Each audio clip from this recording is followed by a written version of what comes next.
السلام علیکم ورحمۃ اللہ وبرکاتہ۔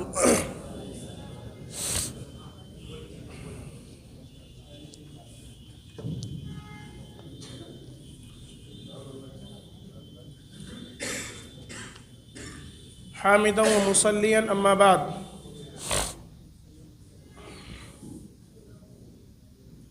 جتنے بھی مشارکین ہیں وہ تمام کے تمام مبارکباد کے مستحق ہیں کہ انہوں نے اس میں حصہ لیا اور اس کی تیاری کر کے آئے، اور ابھی کچھ دیر کے بعد اعلان بھی ہوگا۔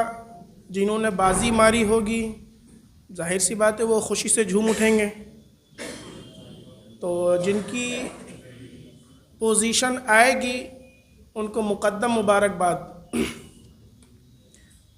عزیز طلبہ، تقریریں ہوئیں، بہت اچھی تقریریں ہوئیں الحمدللہ۔ بہرحال خوبیاں اور خامیاں دونوں ہی ہوا کرتی ہیں۔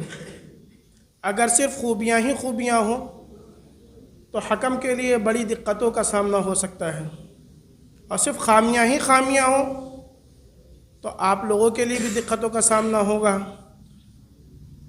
تقریر کا جو اسلوب ہوا کرتا ہے عموماً، اور جو تقریر زیادہ اثر انداز ہوتی ہے، وہ یہ کہ جب آپ بولیں تو آپ کی آواز میں ٹھہراؤ ہونا چاہیے، آپ کے الفاظ صاف ستھرے ہونے چاہیے، اور جب بھی آپ تقریر یاد کریں اور جو جملے کی سیٹنگ ہو، خصوصاً اس میں کا، کی، کے، نا، نی، اس طریقے کی چیزوں کا خاص دھیان رکھا جائے۔ اس میں بعض طلباء نے بہت ہی اچھے انداز میں تقریر پیش کری اور ہر طرح کی جو ضروریات تھیں اس کو پورا کیا انہوں نے۔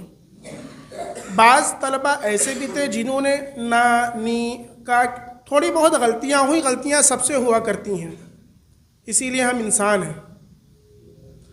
تو جو غلطیاں ہوئی ہیں، آپ کو موقع ملے گا، میرا خیال ہے آپ میں سے ہر شخص دوبارہ اپنی تقریروں کو یوٹیوب پہ جا کر کے سنے گا۔ آپ اس کو سنیں اور جو اپنی غلطیاں ہوں اس کو تلاش کر کے آگے کو جب آپ عید کے بعد ثقافتی انجمن ہوگی آپ کی، آپ اس میں ان غلطیوں سے بچنے کی حد درجہ کوشش کریں۔ اسی طریقے سے حاضرین، آپ ابھی سیکھنے کے مرحلے میں ہیں، ابھی آپ لوگوں کے پاس بہت زیادہ وقت ہے، آپ کے پاس وقت کی کوئی کمی نہیں ہے۔ آپ کے پاس ابھی جو اولیٰ متوسطہ میں ہیں اپنے آپ کو تیار کرنے کے لیے 8 سال ہیں، اور جو اولیٰ ثانویہ میں ہیں ابھی بھی ان کے پاس 4 سال موجود ہیں، اور 4 سال اور 8 سال میں بہت زیادہ فرق، بہت زیادہ کچھ سیکھ سکتے ہیں آپ لوگ۔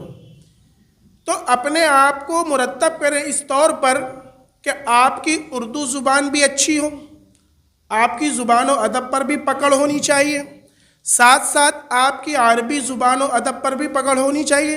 خیر، عربی زبان و ادب ایک الگ کی چیز ہو گئی، لیکن جو عربی عبارتیں ہیں، عبارت فہمی ہے، ترجمہ نگاری ہے، آپ کے پاس ابھی 8 سال، 6 سال، 7 سال، 5 سال، 4 سال موجود ہیں، اس میں آپ اپنے آپ کو بہتر سے بہتر بنانے کی کوشش کیجئے۔ اس دنیا کے اندر اگر کوئی چیز آپ کو پرفیکٹ بنا سکتی ہے، وہ صرف اور صرف ایکسرسائز، ریاض، کوئی بھی چیز ہو۔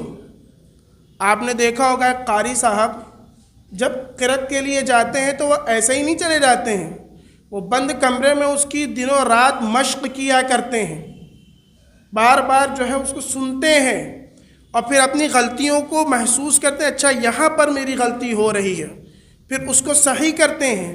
تو جب قاری صاحب اسٹیج پر پڑھتے ہیں جا کر کے، تو ایسا نہیں ہے کہ وہ 1 سے 2 بار پڑھ کر کے آ گئے ہوں، بلکہ اس کے پیچھے وہ کئی بار اس کی مشق کر کے آتے ہیں۔ اسی طریقے سے آپ نے خطیب کو دیکھا ہوگا، جب ایک خطیب شروع میں خطبہ دینے جاتا ہے تو وہ شروع میں جائے گا، پسینہ بہے گا، کپ کپ آئے گا، لیکن اس کی تیاری کرتا ہے وہ۔ اگر اس سے کہا جائے کہ ہمیں خطبہ دینا ہے آپ کو اس جمعے میں، تو وہ سنیچر سے اس کی تیاری شروع کرتا ہے، بے شمار یاد کرتا ہے، بار بار یاد کرتا رہتا ہے، اور وہاں جا کر کے تب بھی وہ بھول جاتا ہے۔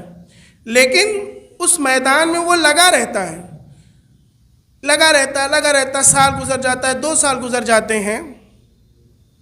ایک وقت ایسا آتا ہے کہ 1 گھنٹہ پہلے اس کے پاس فون آ جائے کہ آپ کو وہاں خطبہ دینا، پہنچ جائے گا اور ایسی شاندار تقریر کرے گا، ایسا شاندار خطبہ دے گا کہ آپ کو احساس بھی نہیں ہوگا. کیوں؟ کیونکہ اس کے پیچھے اس نے بے شمار محنت کی ہے، ریاض کیا ہے، مشق کی ہے. تو آپ لوگ عربی زبان خصوصاً اس کی مشق کریں. 8 سال انگلش زبان آپ لوگ پڑھتے ہیں، ہم سب پڑھتے ہیں، لیکن اس کے باوجود بھی انگلش زبان میں عاری ہوتے ہیں. اس پر بھی محنت کریں. بہت سارے راستے ہیں. آپ کے اساتذہ موجود ہیں، آپ کے خیر خواہ سب موجود ہیں. آپ پڑھیں گے، آپ محنت کریں گے، آپ کوشش کریں گے تو آپ ہی سیکھیں گے. ورنہ سنابل کی چہار دیواری سے نکلنے کے بعد میں سب سے بڑا مسئلہ یہی پیدا ہوتا ہے کہ اب ہم کیا کریں، اب ہم کیا کریں. تو جنہوں نے محنت کی ہوگی، مشقت کی ہوگی، وہ تو کامیابی کی طرف جائیں گے، ظاہر سی بات ہے. جنہوں نے کم محنت کری ہوگی، بہرحال اللہ تعالیٰ سب کا راستہ تو نکال دیتا ہے، لیکن آپ اپنے آپ کو اس طور پر تیار کریں کہ آپ کہیں بھی جائیں تو آپ اپنے لیے اپنے آپ کو اس کے لیے ہمیشہ تیار محسوس کریں. ایسا نہ ہو کہ جب آپ کو موقع ملے اور آپ کے ہاتھ سے وہ موقع نکل جائے. اس لیے ہمیشہ اپنے آپ کو تیار رکھیں. اللہ رب العالمین سے دعا ہے کہ اللہ رب العالمین آپ سب کے اور ہم سب کے مستقبل کو روشن اور تابناک بنائیں. آمین. تقبل یا رب العالمین. السلام علیکم.